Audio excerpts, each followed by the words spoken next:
A very warm and delightful welcome to my channel. My name is Muhammad Salim and you're watching Pursuit of Motivation.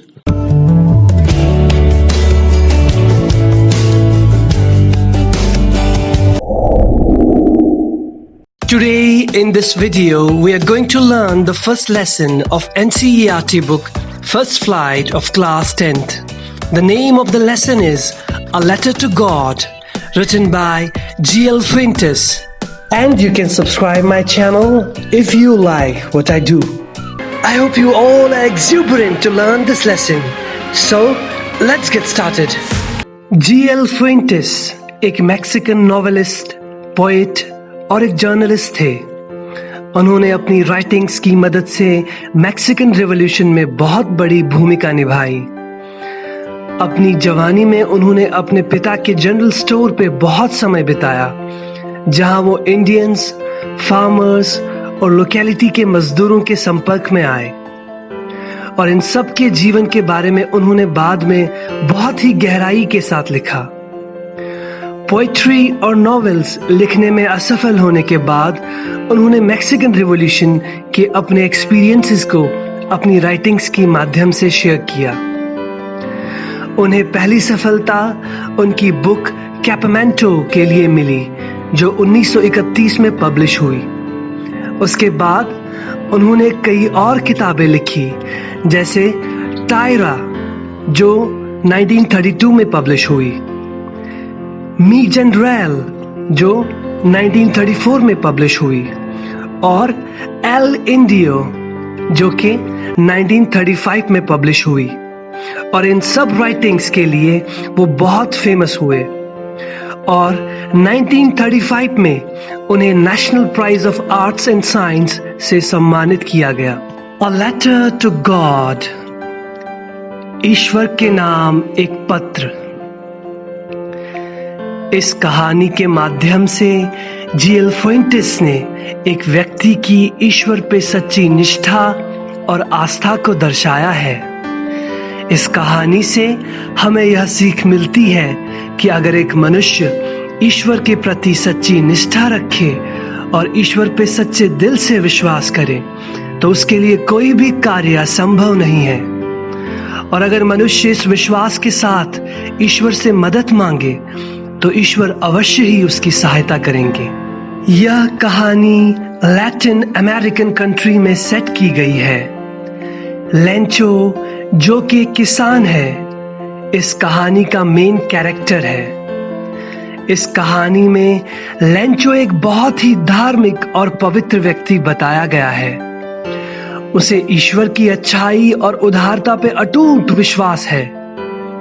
एक तूफान में ओले गिरने की वजह से लेंचो की फसल नष्ट हो जाती है, जिसके बाद लेंचो ईश्वर को एक लेटर लिखता है, जिसमें वो ईश्वर से मदद मांगता है। हालांकि लेंचो की इच्छा पूरी होती है और उसे पोस्टमास्टर द्वारा मदद भी मिलती है, लेकिन वो उससे संतुष्ट नहीं होता, क्योंकि उसे उतने पैसे नहीं मिलते जितने पैसों के लिए उसने आवेदन दिया था। और उसे लगता है कि पोस्टमास्टर एक भ्रष्ट व्यक्ति है, जिसने उसके आधे पैसे खाए हैं। इससे हमें यह पता चलता है कि उसका ईश्वर पे वास्तव में अटूट विश्वास था और हमें भी ईश्वर पे आस्थावान होना चाहिए, क्योंकि वही है जिसके समक्ष कुछ भी असंभव नहीं है। और जैसा कि कहा गया है, faith is like a small lamp in a dark forest. It does not show everything at once, but gives enough light for the next step to be safe. So, have faith. The house, the only one in the entire valley, sat on the crest of a low hill. From this height, one could see the river and the field of ripe corn dotted with the flowers that always promised a good harvest. The only thing the earth needed was a downpour or at least a shower. Throughout the morning, Lencho, who knew his fields intimately, had done nothing else but see the sky towards the northeast. Now we're really going to get some water, woman.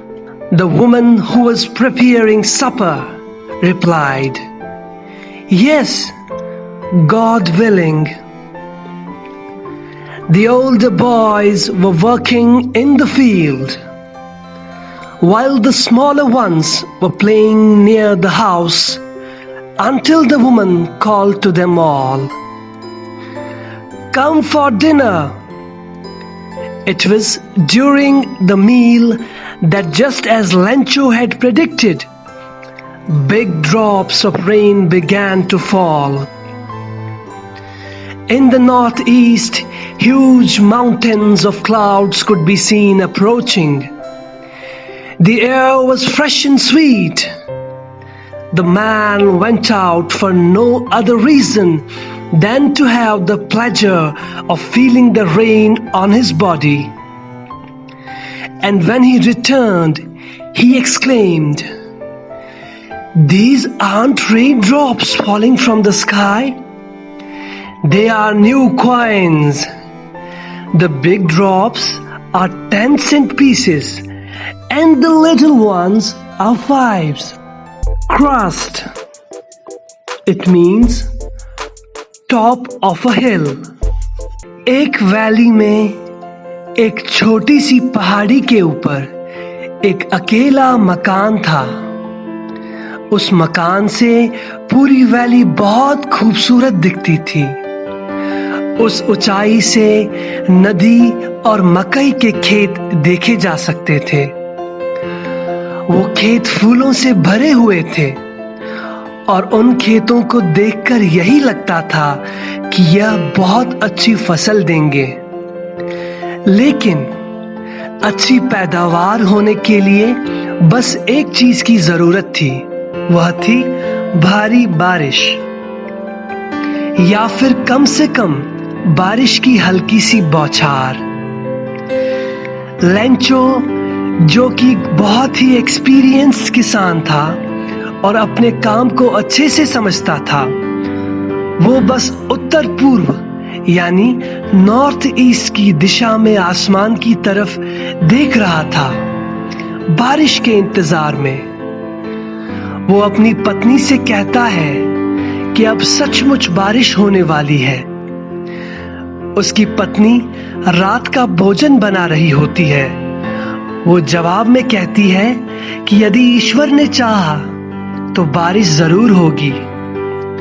कुछ समय बाद Lencho की पत्नी सबको सपर या dinner के लिए बुलाती है।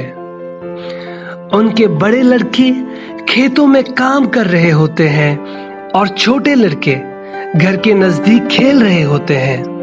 भोजन खाते समय ही बारिश होने लगी, मानो जैसे लेंचो की भविष्यवाणी सच हो गई हो।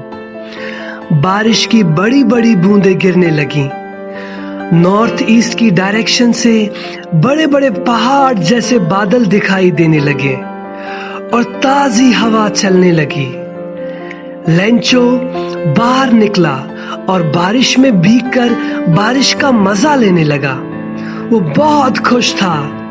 कुछ देर में वो घर के अंदर आया और अचानक से बोलने लगा कि ये आसमान से बारिश की बूंदें नहीं, बल्कि ये तो नए सिक्के गिर रहे हैं। बड़ी बड़ी बूंदें 10 सेंट के सिक्के और छोटी बूंदें 5 सेंट के सिक्के। With a satisfied expression, he regarded the field of ripe corn with its flowers, draped in a curtain of rain. But suddenly, a strong wind began to blow, and along with the rain, very large hailstones began to fall. These truly did resemble new silver coins. The boys, exposing themselves to the rain, ran out to collect the frozen pearls. It's really getting bad now, exclaimed the man. "I hope it passes quickly." It did not pass quickly. For an hour, the hail rained on the house, the garden, the hillside, the cornfield, on the whole valley. The field was white, as if covered with salt. Not a leaf remained on the trees. The corn was totally destroyed. The flowers were gone from the plants. Lencho's soul was filled with sadness. When the storm had passed, he stood in the middle of the field and said to his sons, "A plague of locusts would have left more than this. The hail has left nothing. This year we will have no corn." That night was a sorrowful one. All our work for nothing? There's no one who can help us. We'll all go hungry this year. Draped, it means covered. Locusts, it means insects which fly in big groups and destroy crops. Lencho खुशी से और संतुष्ट होकर अपने फूलों से भरे मकई के खेतों की तरफ देखने लगा, जो कि बारिश की चादर से ढके हुए थे। लेकिन अचानक तेज हवा बहने लगी और बारिश के साथ बड़े बड़े ओले गिरने लगे, और वो ओले आकार में इतने बड़े थे कि वो सच में चांदी के नए सिक्के लग रहे थे। लेंचो के बेटे बाहर बारिश में भीगते हुए इन बर्फीले सिक्कों यानी ओलों को उठाने लगे। लेंचो को लगा कि ओले गिरना जल्द ही बंद हो जाएगा, लेकिन ऐसा नहीं हुआ। 1 घंटे तक हर जगह ओले बरसते रहे। घर के ऊपर, बाग में, पहाड़ी की ढलान पर, मकई के खेतों में और पूरी वैली में। और ओले गिरने की वजह से खेत सफेद हो गए। ऐसा लग रहा था कि खेत नमक से ढके हुए हैं। पेड़ों पर कोई पत्ता नहीं बचा। मकई की फसल पूरी तरह से तबाह हो गई और मकई पर लगे सारे फूल भी नष्ट हो गए। लेंचो अंदर से बहुत दुखी हो गया। तूफान गुजरने के बाद खेतों में खड़ा होकर वो अपने बेटों से बोलने लगा कि एक टिड्डी दल या लोकस भी इतनी तबाही नहीं मचाते जितनी ओलों ने की है। ओलों ने तो कुछ भी बाकी नहीं छोड़ा। अब इस साल हमारे पास मकई बिल्कुल भी नहीं होगी। वो रात उनके परिवार के लिए एक दुख भरी रात थी। वो सब दुखी होकर ये बोल रहे थे कि उनकी पूरी मेहनत बेकार चली गई। कोई उनकी सहायता नहीं करेगा और वो भूखे मर जाएंगे। But in the hearts of all who lived in that solitary house, in the middle of the valley, there was a single hope: help from God. Don't be so upset. Even though this seems like a total loss, remember, no one dies of hunger. That's what they say. No one dies of hunger.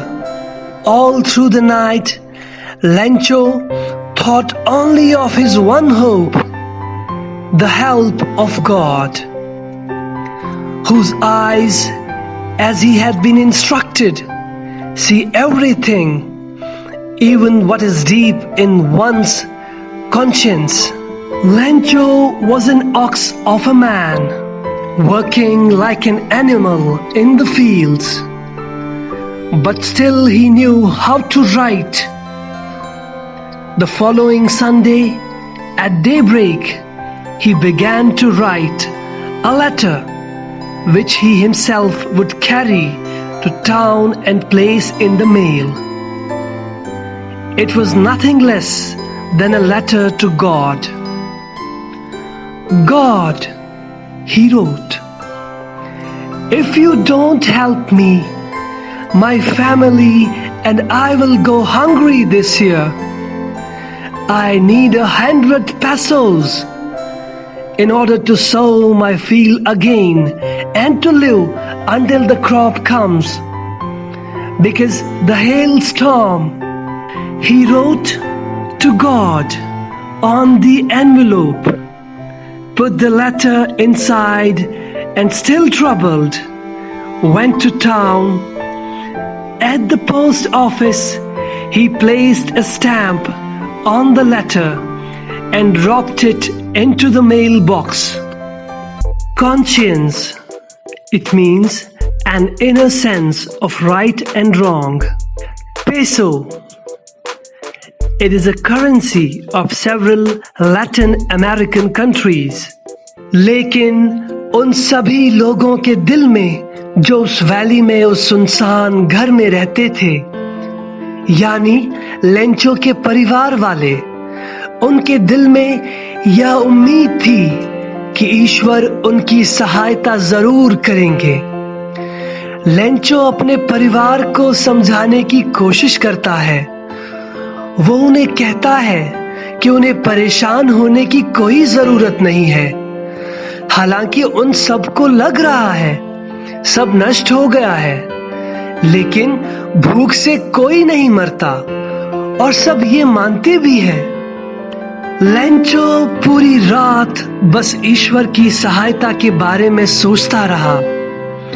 उसने अपने बड़ों से यही सीखा था कि ईश्वर की आंखें सब देखती है, यहां तक कि जो हमारे दिल में छुपा है वो भी।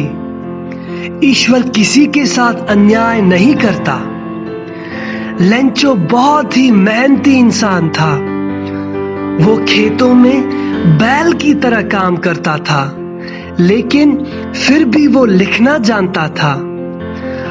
आने वाली संडे के दिन सुबह होते ही वो एक लेटर लिखने लगा।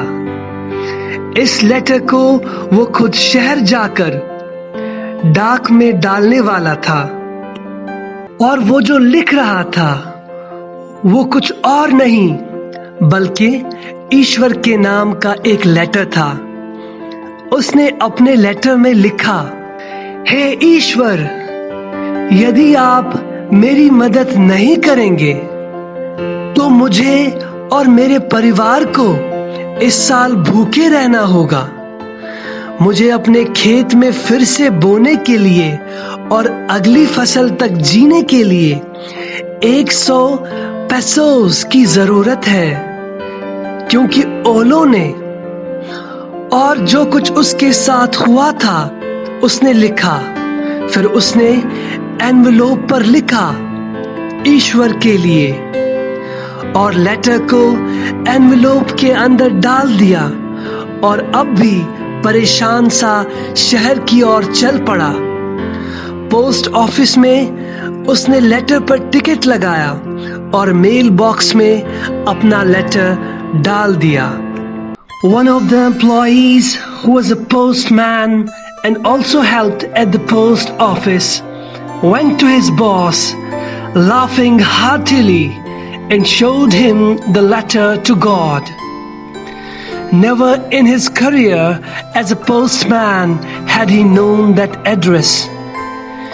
The postmaster, a fat, amiable fellow, also broke out laughing. But almost immediately he turned serious and, tapping the letter on his desk, commented, "What faith! I wish I had the faith of the man who wrote this letter, starting up a correspondence with God." So, in order not to shake the writer's faith in God, the postmaster came up with an idea. Answer the letter. But when he opened it, it was evident that to answer it, He needed something more than goodwill, ink and paper. But he stuck to his resolution. He asked for money from his employees. He himself gave part of his salary. And several friends of his were obliged to give something for an act of charity. It was impossible for him to gather together the 100 pesos. So he was able to send the farmer only a little more than half. He put the money in an envelope addressed to Lencho, and with it a letter containing only a single word as a signature: God. Amiable. It means friendly and pleasant. Post office के employees में से एक employee जो कि एक postman था और post office में भी मदद करता था, वो जोर जोर से हंसते हुए अपने बॉस के पास जाता है और उसे कहता है कि गॉड के नाम एक लेटर आया है। उस पोस्टमैन ने अपने पूरे करियर में उस एड्रेस पे कभी लेटर नहीं डिलीवर किया था और ना ही वो ये एड्रेस जानता था। पोस्टमास्टर जो कि एक मोटा सा और फ्रेंडली स्वभाव का व्यक्ति था, वो भी ये देखकर जोर जोर से हंसने लगा, लेकिन वो जल्दी ही सीरियस हो गया और डेस्क के ऊपर लेटर को टैप करते हुए कहने लगा, व्हाट फेथ, काश मेरी भी उस आदमी जैसी फेथ होती, आस्था होती। इस आदमी ने तो ईश्वर को ही लेटर भेज दिया। लेंचो का ईश्वर में विश्वास बनाए रखने के लिए पोस्टमास्टर ने एक तरकीब सोची। वो सोचने लगा कि इस लेटर का जवाब देना चाहिए, लेकिन जब उस लेटर को खोला गया तो पता चला कि पेपर और इंक के अलावा भी कुछ और चाहिए होगा। फिर भी वो अपनी बात पर अड़ा रहा। उस पोस्टमास्टर ने अपने एम्प्लॉई से पैसे मांगे और खुद भी अपनी सैलरी का कुछ हिस्सा दिया और अपने दोस्तों से भी हेल्प ली। सब ने चैरिटी के इस काम में थोड़ी थोड़ी हेल्प की। लेंचो के लिए 100 पेसोस जमा करना असंभव था, इसलिए वो उसे 1/3 यानी आधे से ज्यादा ही भेज पाए। पोस्टमास्टर ने एनवेलोप में पैसे डाले और एक लेटर जिसमें सिग्नेचर की जगह खाली एक ही वर्ड लिखा था, गॉड, और इस लेटर को लेंचो के एड्रेस पे पोस्ट कर दिया। The following Sunday, Lencho came a bit earlier than usual to ask if there was a letter for him. It was the postman himself who handed the letter to him, while the postmaster, experiencing the contentment of a man who has performed a good deed, looked on from his office. Lencho showed not the slightest surprise on seeing the money. Such was his confidence.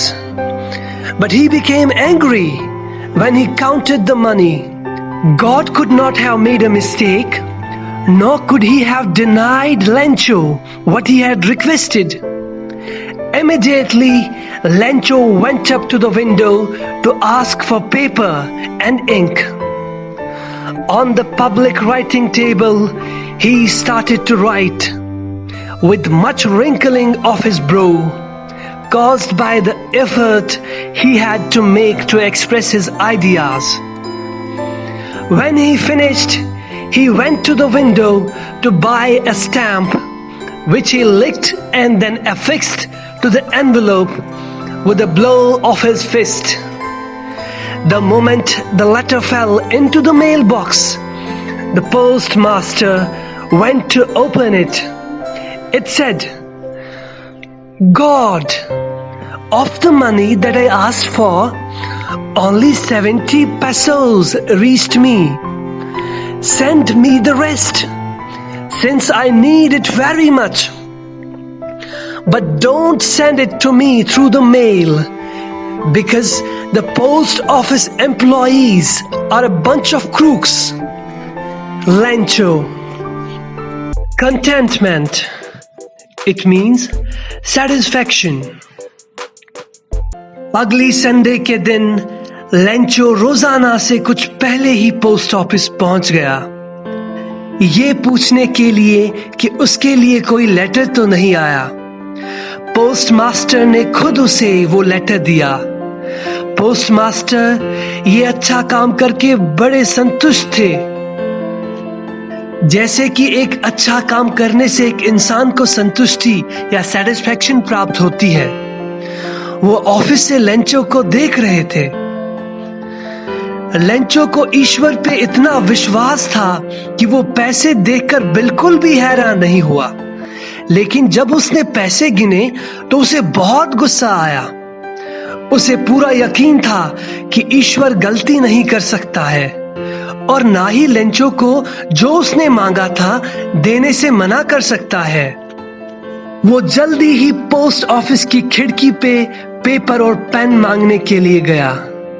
फिर public के लिए रखी हुई मेज पर अपनी eyebrows को wrinkle करते हुए अपने आइडियाज को एक्सप्रेस करने की कोशिश करने लगा और उसने लिखना शुरू किया।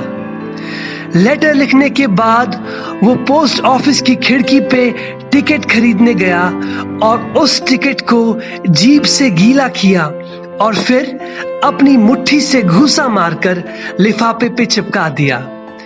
जैसे ही लेटर मेल बॉक्स में गिरा, पोस्ट मास्टर उसे खोलने के लिए गया और जब उसे खोला तो उसमें लिखा था, ईश्वर, वे पैसे जो मैंने मांगे थे उनमें से केवल 70 पैसों ही मेरे पास पहुंचे हैं। मुझे बाकी पैसे भेज दीजिए क्योंकि मुझे इनकी बहुत जरूरत है।